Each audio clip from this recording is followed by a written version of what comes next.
Well, here in the U.S., a lot of eyes are on the Pentagon right now after Elon Musk paid a visit today. He was there for a briefing that was expected to include talks on China, according to two defense officials. But President Trump and Defense Secretary Pete Hegseth denied China was discussed. Now, this is significant because Musk has business ties to both the Department of Defense and China, and that's raising questions about conflict of interest. The two defense officials say the briefing was scheduled to be unclassified. Joining us now, NBC News White House correspondent Yamiche Alcindor and NBC News senior national security correspondent Courtney Kube at the Pentagon. Courtney, I'll start with you there. What do we know about what actually took place, what was said during that meeting at the Pentagon, and walk us through some of these conflict of interest concerns?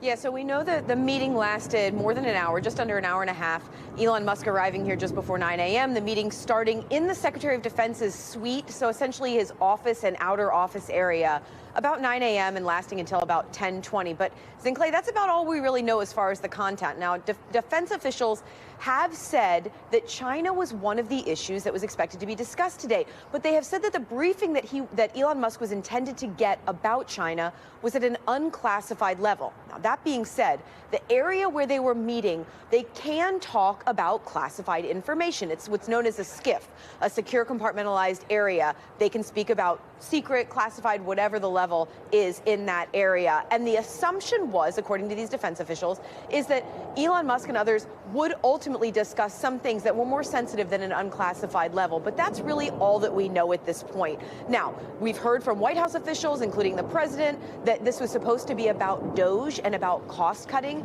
Secretary Hegseth announcing yesterday that there were an additional $580 million in cost cutting by DOGE in contracts and programs, but we don't really have a lot of fidelity about the exact contracts or programs that were cut in this latest round of DOGE here. And you asked about the conflict of interest. Well, when you talk about Elon Musk and the potential for conflicts of interest in his civilian life with the U.S. government, this is really ground zero for that, Zinclay. And that's because his companies, Tesla and SpaceX, have billions of dollars over years in contracts with the Department of Defense. But as the president has said and the White House have said repeatedly, he is expected to recuse himself of anything that could be considered a conflict of interest. Zinclay?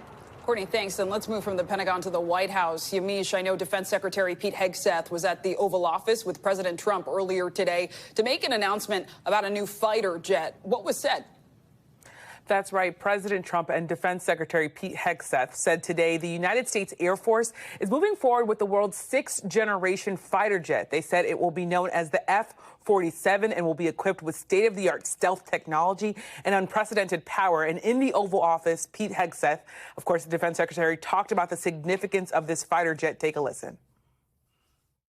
Now we have the F-47, which sends a very direct, clear message to our allies that we're not going anywhere, and to our enemies that we will be able to project power around the globe unimpeded for generations to come. Mr. President, this is a gift to my kids and your kids, to my grandkids and your grandkids. President Trump also said an experimental version of this fighter jet has been secretly flying for almost 5 years. And he also said that Boeing will be awarded the contract after a competitive process. Boeing is going to get the contract to build a new F-47. Zinclay? All right, Yamiche Alcindor and Courtney Kube from Washington. Thank you both so much. Thanks for watching. Stay updated about breaking news and top stories on the NBC News app or follow us on social media.